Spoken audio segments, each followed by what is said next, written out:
Film دیکھ رہے ہیں، سنیما دیکھ رہے ہیں، مسجد کے اندر اذان ہو رہی ہے، پکاری جا رہی ہے، مؤذن پکارتا ہے اللہ اکبر، اللہ سب سے بڑا ہے، لیکن کان پر جو تک نہیں پڑتا۔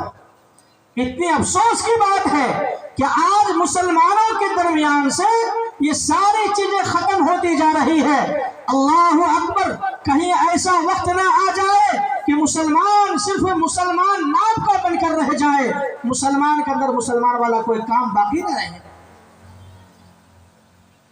اس لیے ایک شاعر کہتا ہے نام تو نے محمد علی رکھ لیا، کیا یہی بس مسلمان کی پہچان ہے؟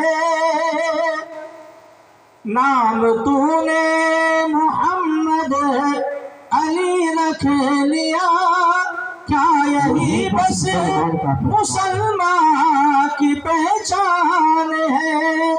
گھر میں قرآن کو تو نے جو بند کر دیا، کیا یہی بس مسلمان کی پہچان ہے؟ تو نمازی بھی ہے، گھر میں ٹی وی بھی ہے، اور گھر میں جوان تیری بیٹی بھی ہے۔ تو نمازی بھی ہے، گھر میں ٹی وی بھی ہے، اور گھر میں جوان تیری بیٹی بھی ہے، اور مگر ناچ گانے میں بیوی بھی ہے، کیا یہی بس مسلمان کی پہچان ہے؟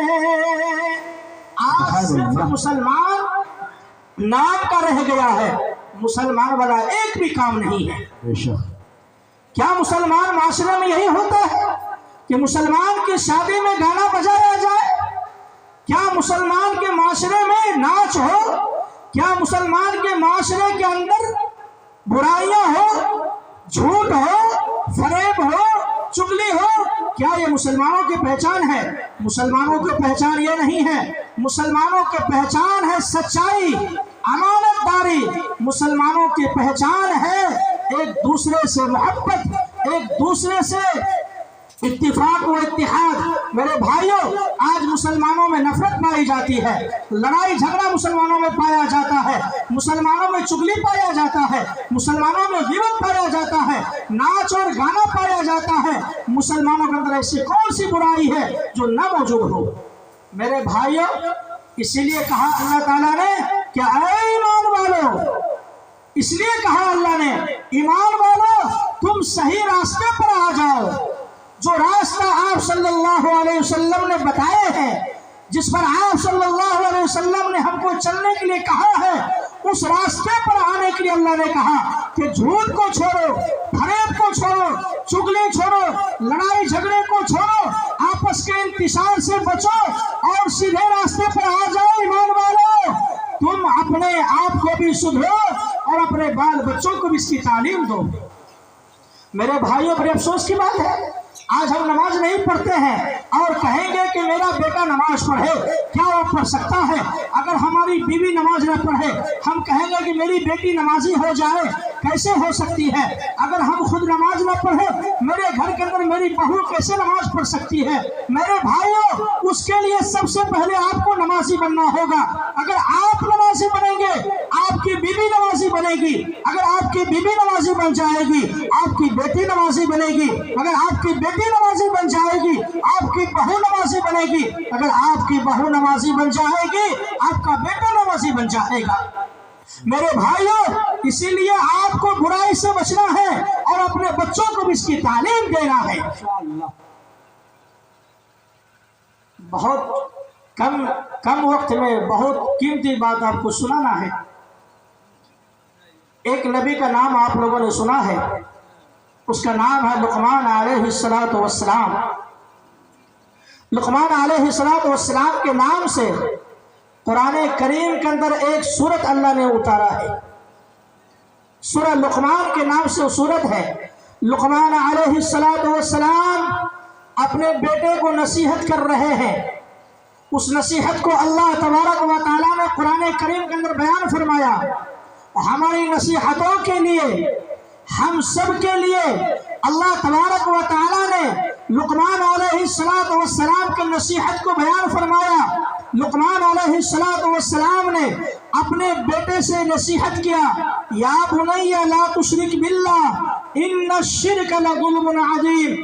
اے میرے بیٹو سنو، اللہ تبارک و تعالیٰ کے ساتھ کسی کو شریک نہیں کرنا، کوئی گناہ نہیں کرنا، اللہ کے ساتھ کسی کو شریک نہیں کرنا۔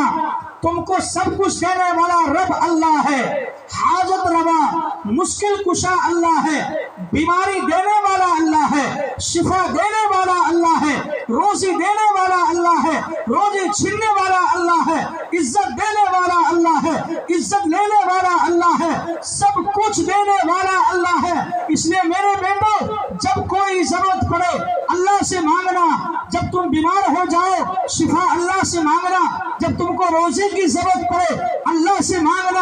اے میرے بیٹے اللہ کے ساتھ کسی کو شریک نہیں کرنا، اللہ کے علاوہ کسی کو سجدہ نہیں کرنا، اللہ کے علاوہ کسی سے کچھ مانگنا نہیں، اللہ کے برابر کسی کو سمجھنا نہیں۔ سب سے پہلے تعلیم لقمان علیہ السلام نے اپنے بیٹے کو یہ دیا کہ اللہ کے ساتھ کسی کو شریک نہیں کرے۔ میرے بھائیوں، اللہ تبارک و تعالیٰ سارے گناہ کو معاف کر دیں گے اپنے فضل سے، اپنے کرم سے اللہ سارے گناہ کو معاف کر دیں گے۔ لیکن میرے بھائیوں ایک گناہ ہے جس کو اللہ معاف نہیں کرے گا، وہ گناہ ہے شرک۔ اس لیے کہا لقمان علیہ السلام نے اپنی اولاد سے کہ بیٹا شرک نہیں کرنا۔ کبھی ہم نے اپنی اولاد کو اپنے پاس بٹھایا، کبھی ہم نے اپنی اولاد کو کہا کہ میرے بیٹے تم اللہ کے ساتھ کسی کو شریک نہیں کرنا؟ کبھی ہم نے یہ تعلیم دیا؟ کیوں نہیں دیا؟ اس لیے کہ ہم خود اس تعلیم پر نہیں چل رہے ہیں۔ میرے بھائیوں پہلے اپنے آپ کو چلنا ہوگا، پھر اپنے بچوں کو اس کی تعلیم دینا ہوگا کہ میرے بیٹے کھانا میں نہیں کھلاتا ہوں بلکہ اللہ کھلاتا ہے، میں ایک ذریعہ ہوں کمانے والا، لیکن کھلانے کی ذمہ داری اللہ کی ہے۔ میرے بھائیوں اللہ تعالیٰ نے خود قرآن میں فرمایا وَمَا مِن دَابَّةٍ إِلَّا عَلَى اللَّهِ رِزْقُهَا، میں نے جتنی چیز کو پیدا کیا ہے اس کو میں روزی دیتا ہوں۔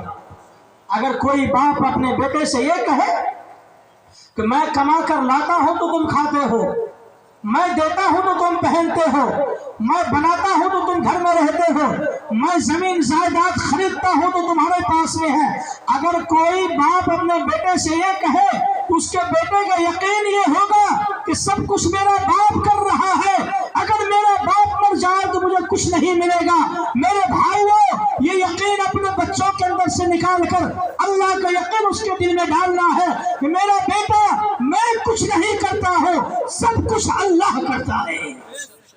اسی لیے لقمان علیہ السلام نے کہا اپنے بیٹے سے کہ شرک نہیں کرنا میرے بیٹے، ان الشرک لظلم عظیم، یہ بہت بڑا گناہ ہے، یہ ظلم عظیم ہے، اس لیے شرک نہیں کرنا۔ دوسری نصیحت لقمان علیہ السلام نے کہا یا بنی انها ان تک مثقال حبة من خردل فتكن في صخرة او في السماوات او في الارض يأتي بها الله۔ لقمان علیہ السلام نے اپنے بیٹے سے کہا اے میرے بیٹے دوسرے نمبر پر یہ بات میں آپ کو کہہ رہا ہوں، اے میرے بیٹے غور سے سنو، میں یہ بات کہہ رہا ہوں تم رات کے اندھیرے میں کوئی گناہ کرو وہ بھی اللہ دیکھتا ہے، دن کے اجالے میں کرو وہ بھی اللہ دیکھتا ہے، کھیت میں جا کر کرو وہ بھی اللہ دیکھتا ہے، پہاڑ میں جا کر کرو وہ بھی اللہ دیکھتا ہے، آسمان میں جا کر کرو وہ بھی اللہ دیکھتا ہے، تم خلاؤں میں جا کر کوئی گناہ کرو، اے میرے بیٹے اللہ ہر جگہ دیکھتا ہے، اللہ سے کوئی چیز چھپی ہوئی نہیں ہے۔ اپنے بچے کو اگر یہ سکھائیں گے، اپنے بچے کو یہ بتائیں گے کہ میرے بیٹے گناہ کرنے سے پہلے سمجھ جانا کہ اللہ تجھے دیکھ رہا ہے، کوئی دیکھے نہ دیکھے تمہارا رب دیکھ رہا ہے، تو میرے بھائیوں